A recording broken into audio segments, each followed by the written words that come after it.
Actually, you've reverted to your Darren James. No. I was going to say to your later incarnation here at AW. You used to come in.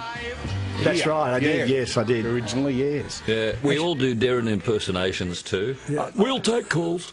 We'll take calls. Why did you start using that originally as a theme? Because everybody had to have a theme sort of thing, and Bob Rogers told me that. His is, of all inappropriate ones, he says, I can't get started. Yes. Weird thing. And he's 87 or something. No, he's 89 in this December, and he's still working. So he can't get stopped. He's just re-signed a contract, hasn't he? Another 10 years. Hello, I'm Bob Rogers.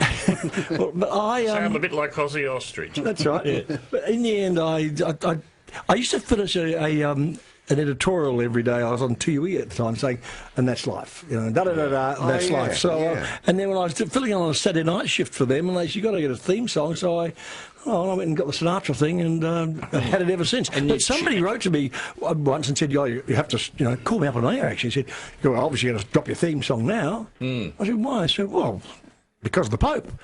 I said, why? I said, well, riding high in April, shot down in May, and the Pope had been shot, and it was May. Oh, yes. So I thought, I don't think he was make that connection. No. Did you ever meet Sinatra or interview him? No, I did not. No, I did not. I saw him on stage, of course. Wasn't he dynamic? Yeah, he was...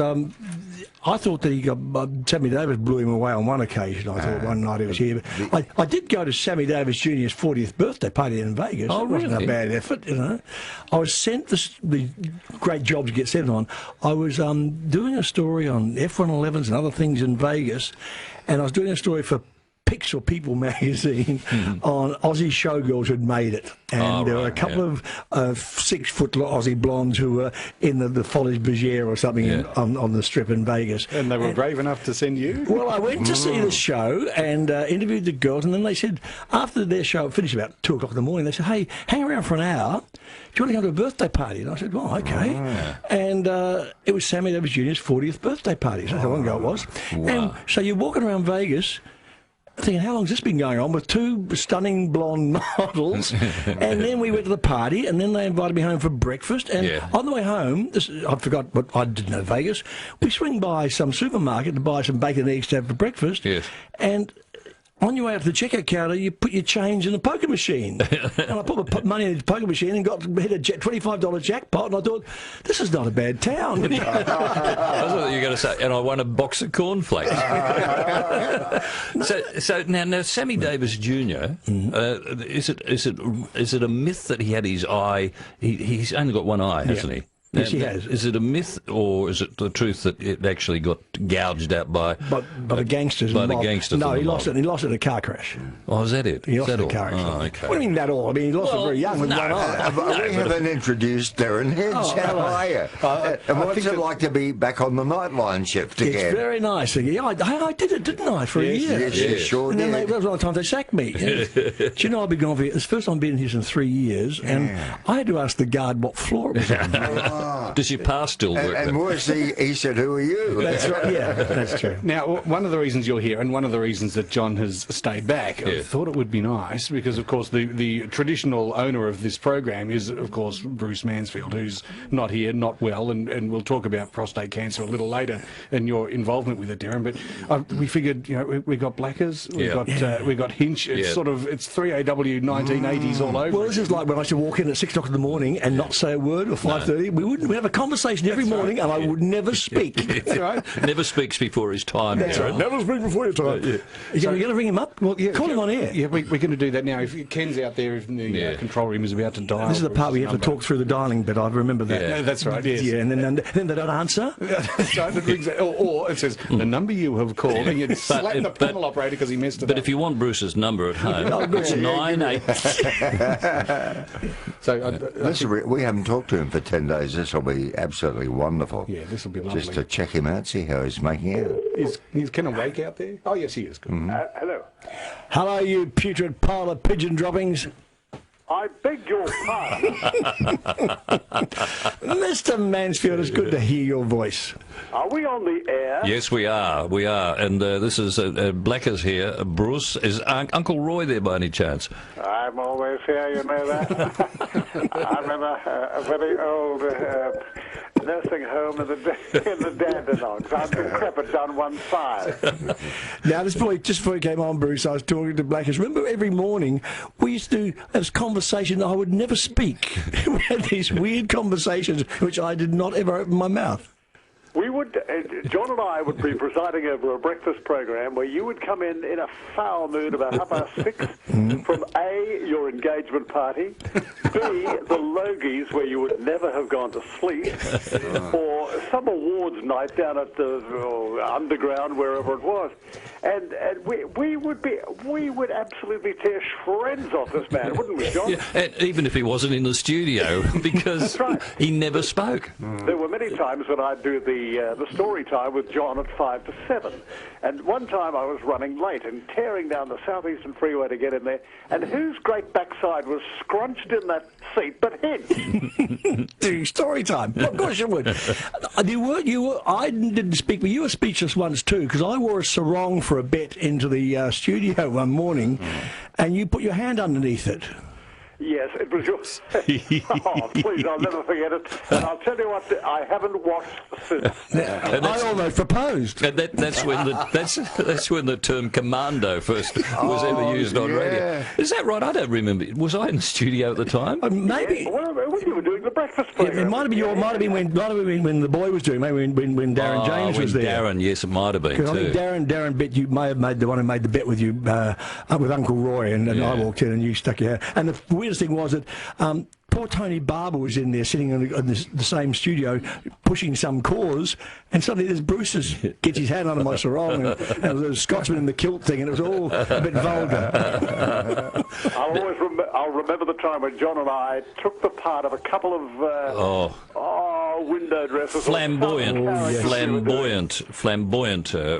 gentleman. Yes, flamboyant. Yes. And Hinch got hold of it and he said to Paul Barber, who's that on the other end? Oh, it's just to get the boys, they're having a bit of fun. A bit of fun? Wait till I get them, they're going to have their guts for garters. And there was nowhere to hide, was there? Nowhere to hide. We stuck our backsides into a couple of brown-built captains. I was the one time I got my own back on you was when you'd gone home. And of course, you're such a generous person around the office with all the freebies and things. You used to give them away to everybody, of course. And anyway, on this occasion, you'd gone home and one of your Christmas hams arrived, or Christmas turkeys or Christmas chickens, and I gave it away to a listener. I think you nearly crashed your car on the way back into the studio. I did indeed. Do you remember the occasion when I had a handful of Dancing Man tickets? You gave them to me. Oh, yes. And I went out onto the street and said, on behalf of breakfast, I'm going to give these away to all of you. And of course, they took them with a great acceptance and enjoyment. And Hinch came out, where are those Dancing Man tickets? Don't give them away. Well, there's another two that you stuck in your own pocket. Now, something I have to tell you, and that is, give my regards to your wife. I remember taking her to lunch once at Fanny's restaurant. We had a wonderful time. Oh, I don't remember that. I'd like more information on that. You probably weren't there, Bruce. No, he wasn't there. With your hand side with women, I'd like to know these. No, but isn't there a story where you, hi Bruce, it's great to hear your voice, my friend. Wonderful. Who's that? It's such a tonic to have you on there, but wasn't there a time when you all went out to Dennis Going's for lunch and left Bruce to pay the bill? That was the Melbourne Underground. The Underground. Yeah. What happened? And we were there. We all went to lunch that day. Was that guy who was in all those action movies? What was his name? The American actor. Steven Seagal. Sorry, Bruce. John Lamont, wasn't it? No, it wasn't John Lamont. No, it was the guy. But anyway, doesn't. It was that guy who did all those cowboy things. Yeah. Beard. Chuck Norris. Chuck Norris. No, yes, yeah. But anyway, that's by the by. But No, it was the Odd Couple, the bloke from the Odd Couple. Jack Klugman. That was another one. But the thing was, at the Underground, I had my Rat Pack lunch in the train at the Underground. With John Michael House. And of course, Bruce wouldn't shout in a shark attack. And Alan Finney. Yeah, they're all there. But anyway, I managed to get the girls there when he put his card into, on a rare occasion, paid just for his food. I got him to run off about 20 little things, and I should bring him in every day and say, here's another one, Bruce. And I had his credit card, I had all these. In the old days, you had to have the little carbon copies. That's right. Run them all off. It was the most action that card had seen in 100 years, I reckon. Your mate Jack Klugman, we kept him out to lunch. He had to do a matinee next day, and about 3 o'clock in the morning, we finally brought him home, I think, at wherever we were staying. Oh, they were the good old days. They were just fantastic. And Bruce, and can I say, I'll just reiterate reiterating what Phil just said, it's great to hear your voice, mate. And I hope everything's going all right, is it? It is. It's really great. Yeah. And getting over, I've had a big relapse because of the Price Bolt rumour. Now that's been put to bed and that's been dismissed. I thought you were going to say it had a big relapse because of the price of the treatment. Well,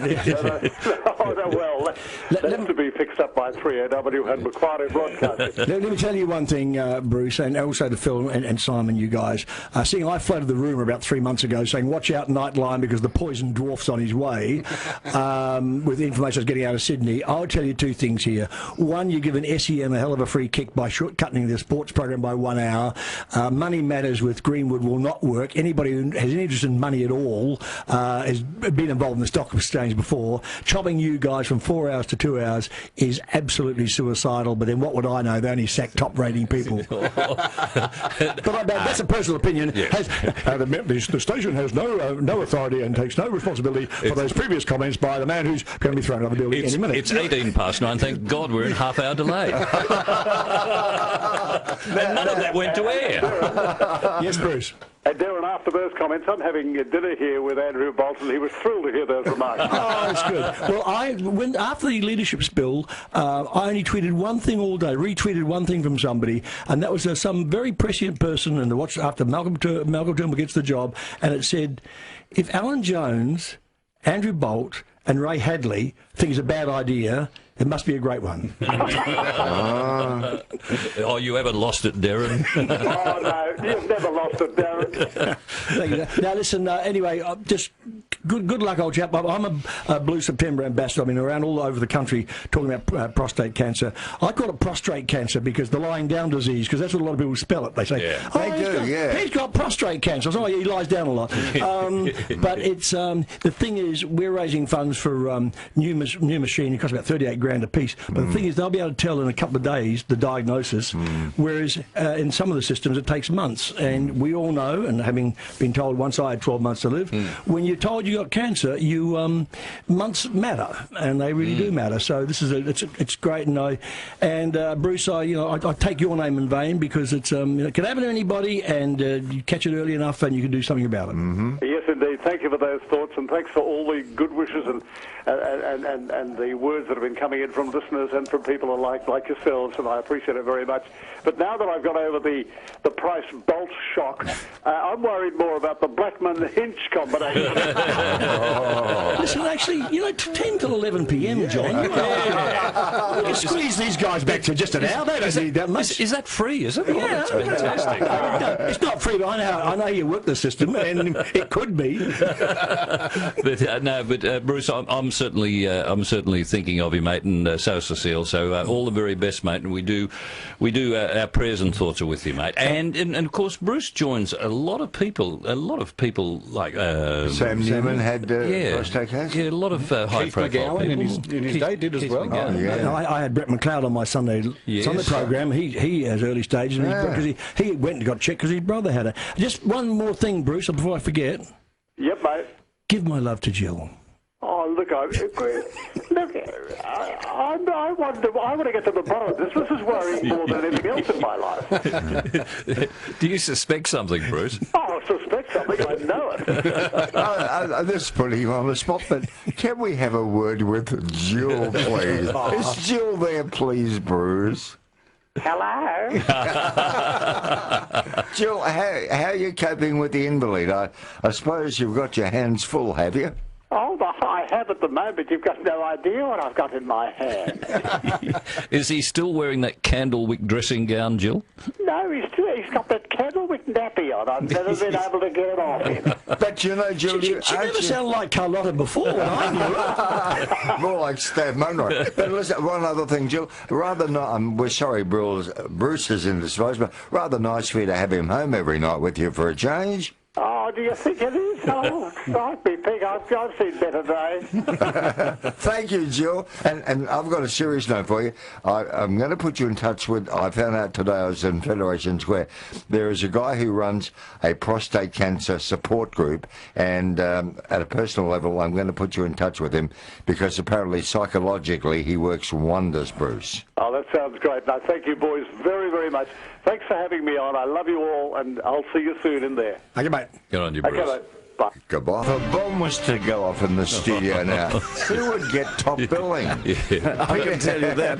D. Hinch. Yes, exactly. Yes, but you'd read the story. You'd be the one with the scoop. Well, yes, actually, I must say I have presented many stories about D. Hinch over the years. Yeah. Sometimes I've known a little more about what's going on behind the scenes, and we just sort of, kept things going. Gloss over it.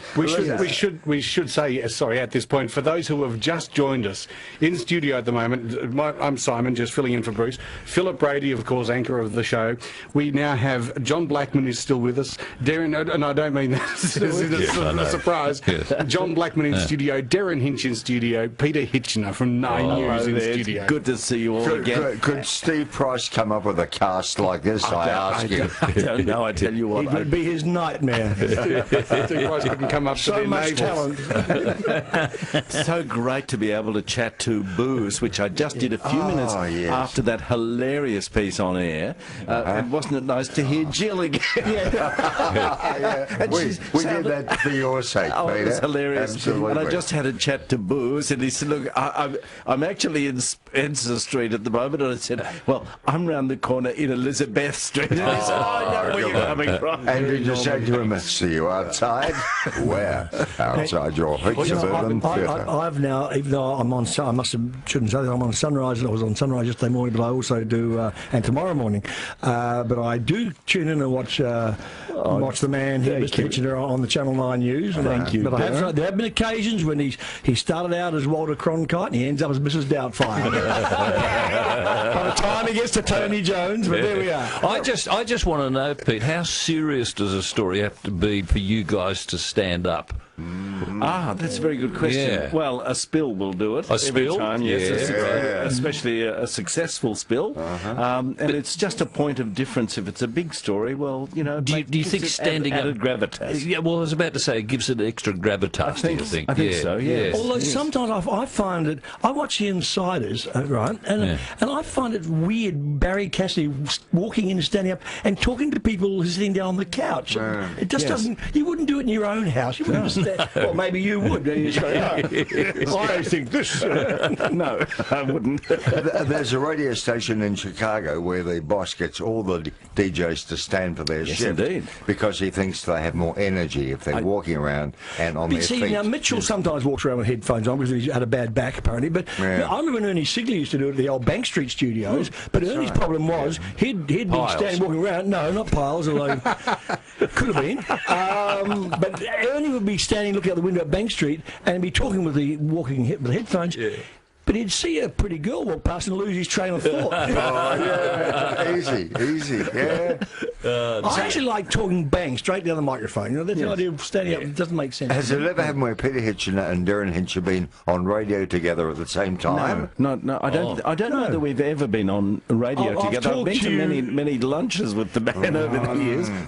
Yes. And they were affairs of which we had remembered, actually. We had a Reva reunion the other day, and Tony Tardy was there, and Dennis Arcane was there, and Mr. Hitchener was there. Oh, we had a good time. And Darren James. I've never seen, because I don't drink, I've never seen so little booze. I think about 2 glasses of wine the whole day. Well, I never drink. I never drink at lunch. No. And at dinner, I mean... I like my shouts. I was thrilled. I mean, in the old days, you go to lunch, and lunch would be $400. That'd be food $35, and alcohol $330. You went to lunch with John Sorrell, did you? Because that was a typical John Sorrell lunch as well. So, by the way, Derryn, how are you coping with your non-alcoholic wine? Are you getting sick of it, or you don't notice the difference? No, it's funny. I drink it all the time. And I get home from a Saturday night's dinner, and I take my bottles with me. I've actually designed a little handbag which carries my non-alcoholic wine with me.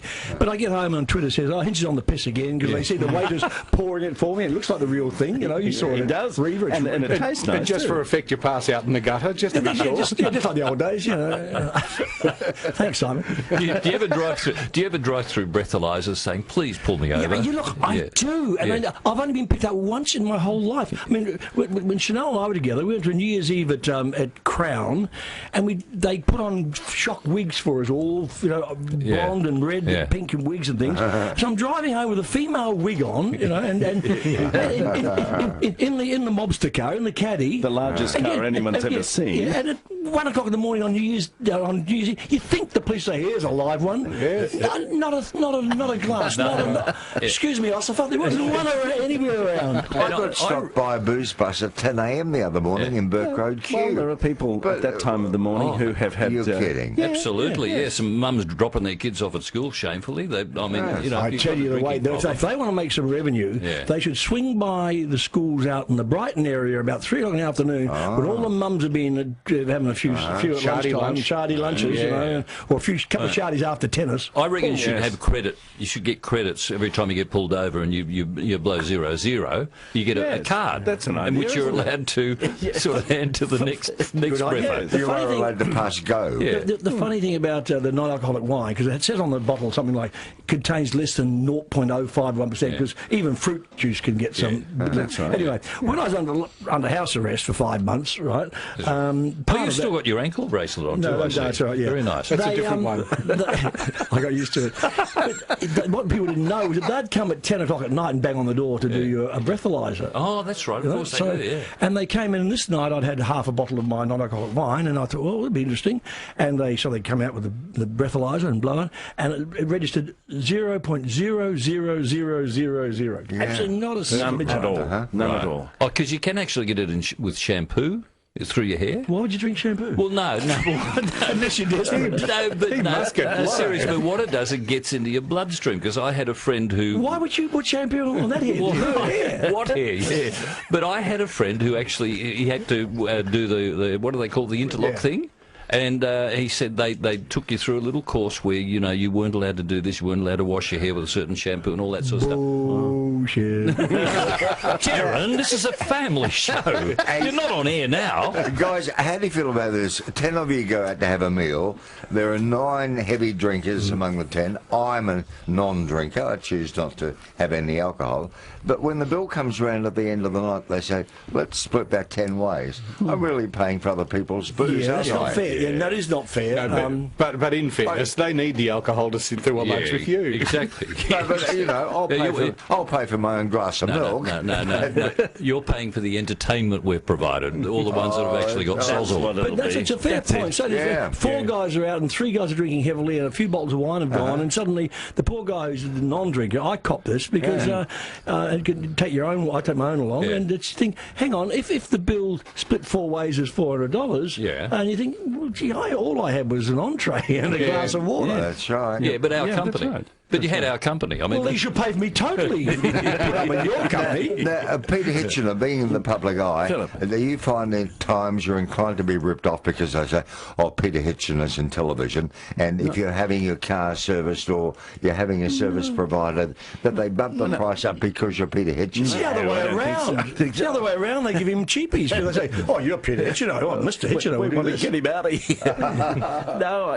You haven't been penalised that way? No, not at all that I'm aware of. Don't think so. No, quiet life. No, they double it when I show up. Well, actually, no, it's hard to say, isn't it? You don't know whether... You get cheaper haircuts, though. I know, they're very expensive. They charge me a search fee, Derryn. Can we talk to David? Yeah, David, talk to Peter Hitchener, Derryn Hinch, John Blackman and Simon Owens and the Flipper. Hello, guys. How are you? Hi, David. Good. Yeah, good. Collectively, all you guys there right now, how many years have you all done on the radio? Just collectively? I know Derryn Hinch is there. 46. All of you together, would it be more than 100 years? More than 100 years, Dave. I put up my hand for 58 years. 46. 55. Yes. Why do you ask that? Media, all media. Hang on, Pete, what's yours? Well, I mean, let me work it out. About 48 years. 49. Why do you ask, David? So altogether, 150 years? More.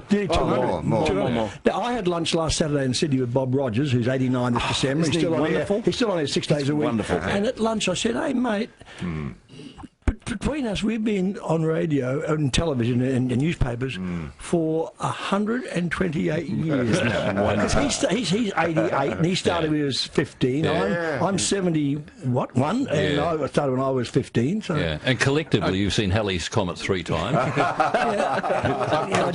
didn't believe it. I didn't believe it the first time. I've just done the math.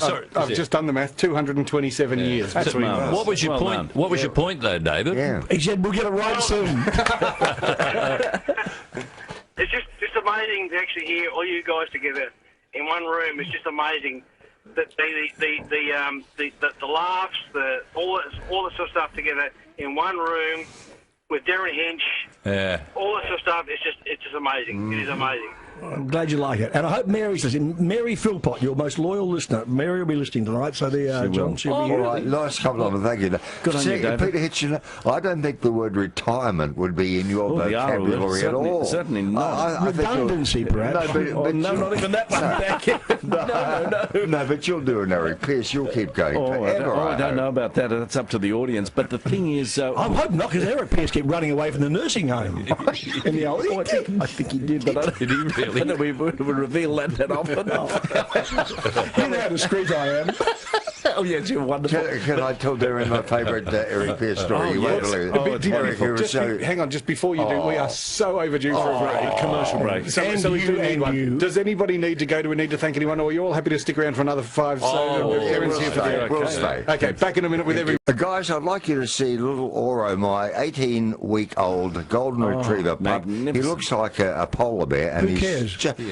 Why? Because this is an ad. For, it's a dog ad. It's a dog ad. It's a dog ad. See, who cares, Derryn says. He doesn't care anymore, so he can say who cares. Yeah. Oh, it's nice. Now, Phil. the reason Phil's showing you the photo is Phil is taking Kong toys back to his house for Oro to try out. Oh! Kong toys are fabulous toys you would all be well aware of course. They're hollow things made of rubber, and dogs can't destroy them. You fill them with a paste and some dog biscuits, and it keeps the dog amused for hours. And doesn't it, Phil? And Alice Faye was... Oh, different Kong. Different Kong. Nightline for Lexus of Blackburn's impressive incentives during the IS250 and RX runout, and Caruso's stress and anxiety spray for stress and mild anxiety. And now, Oro, instead of tearing at my hands and humping my leg and doing all the things a little puppy does, he is now teething on a puppy stick, which is a dental toy. The dental stick from Kong is a great treat dispenser, and fetch stick as well. And humping what? For delicious fun, Kong easy treats can be applied between the patented dental ridges to initiate chewing sessions with their baby teeth, you know? Yeah, they're available at all good pet stores. You guys would be very pleased to know. So you're driving your dog crazy because he's looking for a treat inside this Kong doll, is that right? Takes him all day to get the treat out. You should be charged with animal cruelty. No, because there's ridges in this thing, so you fill it with this paste, and the dog will lick every last bit of it out. So instead of it ripping your furniture and stuff, it just sits there quietly in the corner and chews on these things. And it's good for their teeth as well. So it's a great product. You see, you fill up the Kong with the little treats, and at either end you put easy treat liver paste in, like pate. So if you made chair legs out of this stuff, you might be into something. Don't we recommend? I know you don't have any pets at the moment. Phil's teeth are so good. He's got one of these toys as well. Oh, so there you are, folks. I recommend to you the Kong dental stick and Kong easy treat liver paste. If you want to check them out, go to kongcompany.com. Yeah. Right, okay. There you go. That's fantastic. That's a live read over. So do you have any pets at the moment, or are you living in an apartment? Well, you could have pets in an apartment, but no, I don't. No. Okay. By the way, speaking of pets, You know, if Martians came to Melbourne, they'd go, say, to Faulkner Park, and they'd say, well, they must be that's the leader over there, because the other person's picking up his poo, so that four-legged one must be the guy that we have to talk to. That's who we bow down to. We're in the food chain, yeah. There's that figure. There's that figure in God's food chain that thou shalt pick up after your dog. Yeah, I know. I just feel like the housekeeper, you know, I'm just there for his bidding. Now, awkward silence. I'm looking at the boss over here. It's his program. I'm just here as a guest. I thought you would have commented on the insignia on my jacket. No, because no one cares. But is that the 1918 Olympics? No, 2012 Media Accreditation London. Did you go? Yeah. No, he didn't go. He just bought it online. No, he's got to wear it next year. What, Rio de Janeiro? Phony feedback reports to Brewers. he had Bob Stewart knock it up for him out the back of the shopping queue. It's actually a Trinity Grammar blazer, and they knocked off the... Speaking of Bob Stewart, you'd appreciate this. I actually was interviewed this morning on radio by Bob Phillips. Oh, really? Yes. Down at on the Peninsula. That's right, yeah, Bob and Judy, yeah. And Judy, yeah. So Judy Banks, yes. I hadn't spoken to him in years. Marvellous, isn't it? And at one stage I heard that they donated all that paraphernalia to the Acme or whatever it is. Yes. Right. Is that correct, or is their museum still going? Museum. Oh, huge museum down you're there. spot on at Federation Square. It's a permanent display. Are you missing radio these days, Derryn? No, I'm not now. Not anymore. I've been very busy. I mean, I enjoy doing the television. I write a blog every day, and I do Sunrise, and I do other stuff.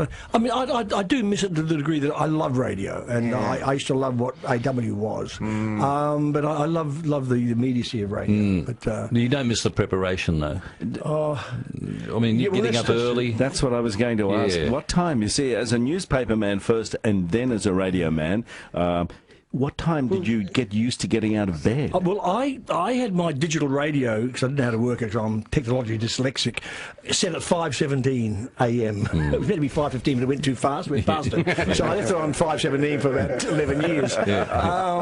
And so that part I figured I wouldn't miss, but then doing Sunrise, you get up at 5, and doing...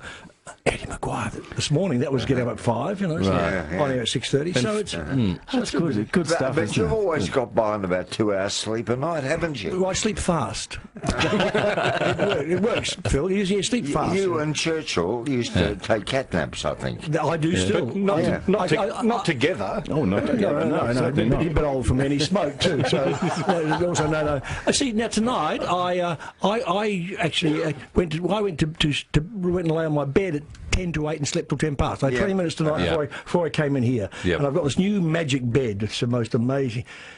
I shouldn't tell you this. No, please do. That's fine. It's a $12,000 bed. Oh my goodness! What does it vibrate or something? It does all that. You'd marry it, Phil. But it's a NASA thing, and it's got buttons, and it's got a thing called the G-spot. Zero G, and what it does is the feet go up and the back goes up until you think you're lying on a cloud. And I'll tell you why I bought it. I thought a new bed's going to cost me $1,000, $2,000, right? And then my partner at the time, she said, I balked at there's a $7,000 one, I balked at that, and she said, you spend $50,000, $60,000, $70,000 on a car, you spend half an hour in a day, you're going to go to bed, you're getting old, you're going to go to bed and retire eventually. It's an investment, and I thought, it damn well is. So I went to the top of the range, and I thought, okay, I say it cost me $10 a night to go to bed for the next 4 years, and I paid my bed off. Yeah, that's very logical. Now it's time for Derryn's Indulgence. Oh, no. Oh, I used to hate that. Derryn's Indulgence. We are 3AW. The time is 8 to 10. We are in studio with John Blackman, Derryn Hinch, and Peter Hitchener. Hello, live. I don't think this has ever happened before, guys. We must get photos. We did. That's a very good. Actually, we did, but don't tell everyone. I put it up on my website on Instagram. I call mine Hinchtagram. That's clever. Well, Pete could have Hitchtagram. What about, are you on Periscope? Do you do Periscope yet? We did Periscope on my program. One of the panellists showed me how to do it, and we did it. And it was great because we were sitting there, and it scared me because people are watching us on Periscope's working, and she said, "Oh, somebody's just asked her and said that's a very nice watch." Oh, no. Wow. And I had the great line because when I've a couple of minutes, I said, "I've been waiting to do this." I said, "Down Periscope." Oh, no. Are you on Tinder? Nice. Are you on Tinder, by the way, Derryn? No. No, not okay. No, I thought I'd ask. Just ask. No, we're talking about Derryn's. Why would people do that? Yeah, I know. Talking about Derryn's very expensive bathroom. Peter Hitchener, have you ever slept on a waterbed? Once, when I was house sitting about 30 years ago, and it was the most dreadful experience I can ever recall. It was cold and miserable. We did it last week, as I recall, and even thinking about it then, I thought, no, I don't like it, and I would never have bought one. It'd be terrible for making love. You have to hold on to that. Get seasick. We had one, but my wife made me walk the plank. Yeah, that's right. Yeah, we had one on our wedding night. My wife sent me to the beginner's end. Can we talk to Greg Ross? Yeah, hi, Greg. Oh my goodness, you blokes! Fair income. What is happening here? That's the old cop shop, Greg Ross. Yes, Derryn. That's what friends are for. listen. I finished Snyder. I did Homicide in '67. Worked with Phil the next year on his bloody game show. Johnny Blackman, you came along to a Telstra function. You and I were both the MC, so you became the stand-up. Thank you. Derryn, you came out for dinner at our place. We had the best time. Simon, I've worked with you. Peter, I've seen for years. This is unbelievable. You actually came to my engagement party at the Fitzroy Football Club. Which one? With Linda. Oh, Linda. So I'm just sorry, but just to hear all of you at once is just cathartic. What's going on? Well, as you can hear, nothing. Well, Greg, it's sort of... Actually, Greg, I can tell you quite seriously, I'll tell you what's going on. What they don't understand here is that Steve Price snuck in and put Kool-Aid in the water. we're having a last hurrah before Steve arrives. Good to hear from you. Some of the greatest things come out of nothing. It's fantastic. Yeah, good on you. I just wanted to say lovely to hear all of you at once. Fantastic. Good on you. Thanks, Greg. Thanks, Greg. And you know, by coincidence, when Greg was on my panel games in Sydney, Jackie was a regular guest, and she was so good as a celebrity. And what was the panel show again, Philip? Tell us. Was it Moneymakers? No. There was a... What's my line? In the late 60s. What's that smell? It would have been Password or Get the Message. Yeah. Oh, wonderful. Yeah. Jackie was on the show. Regularly, yeah. She's currently, right now, she's in Canberra doing a TV series for Foxtel, in which she plays the Australian Attorney General. Yeah. But there's a new show coming out on Foxtel called Blunt Talk, in which she's with Sir Patrick Stewart. Yeah. He plays this current affairs talk show host, and I got a call from Jackie, and I was filming in Hollywood last month, and she said, "You won't believe this. I'm in there, and he plays the host, and I play the producer, and I'm in the studio, and I have to try and convince him that he shouldn't do an editorial." And she said, "I said to him, I think I know a bit about this." Rehearsing for the part for years. Hey, and listen, talking about Linda Stoner, when she came into your life, that was put an end to all the spa parties at that joint you had in Kingsway. Remember when we used to sit in the spa after a long day? I did hear some stories. I heard some stories about that at the lunch, actually, but I don't know whether we can go there. When John Blackman rode home in his car in the Nutty. Now, what happens on the spa trip stays on the spa trip. But it was the way he changed gears that was amazing. But I do remember, Pete, the invitation suddenly stopped when he started knocking around with Linda Stoner. That's true, they did. Yes, I improved. I lifted my game considerably. Am I allowed to ask Derryn Hinch, is there someone special in your life at the moment? Yes. Yes, there is, or no, I'm not allowed to ask? No, yes, there is Derryn Hinch. It's Bromwell Bishop, isn't it? Talk about shafting here. Tony had two things that cost him his job, I think. Was giving a knighthood to Prince Philip on Australia Day, and then holding on to Bromwell Bishop for 3 weeks longer than he should have, because everybody knew he had to get rid of her, and on the day he goes, she votes against him. That's politics. As you do. It's like showbiz, isn't it, really? You know? Yeah. Guys, it's been so wonderful and generous of you to not only come in, but in John's case, to stay an extra hour. Yes, I've got to be up tomorrow morning at 4 o'clock. And you're doing sunrise I'm in the morning? 5, yeah. And Peter, what time are you up? I'm up at 6:30, actually. The good thing I've got to sleep in. The good thing for you, Blackers, is that when Derryn left here 3 years ago, the couch that he used to nap on is still here. It's still you here, can pull that's up right. Derryn's couch and have a It's snooze. horribly uncomfortable too, I can tell you. Yeah, it is. Yeah. Well, I used to have a nappy every day before I went on air. Before I'd have drive, yeah. Did you have a nappy every day? I'm sorry. No. That's your finish. Now, It's like, look, it's like one thing you felt great. You're sitting here, it's like the schoolmaster, isn't it? Sitting up there, the principal. Oh, yeah. In his Olympics jacket. and let me say, it'd be all the more fun if Bruce was here as well. Yes, it would. Yes. We echo Thinking of that you, sentiment, Bruce. and I'll pop over and see you over the weekend. But he could have a relapse because when I arrive at the door, the look on his face like, oh, it's you again, you know. See if you can nick his credit card when he's not looking. He's a bit distracted. Oh, I remember that morning. I'll never forget that morning. I was in the studios when you did it. It was the most hilarious thing I've ever seen. And I honestly thought, and I was lovely to hear Bruce laughing about it tonight because he didn't at the time. I can tell you that. Yeah, he was convinced I think he was convinced that it was for real. I had 20 or 30 of his things. I said, we had a great lunch last Friday, Bruce, and here's your American Express. True. And you know, this is the irony. To get to his front door, you have to climb about 20 steep stairs. I almost fell and broke my upper hip.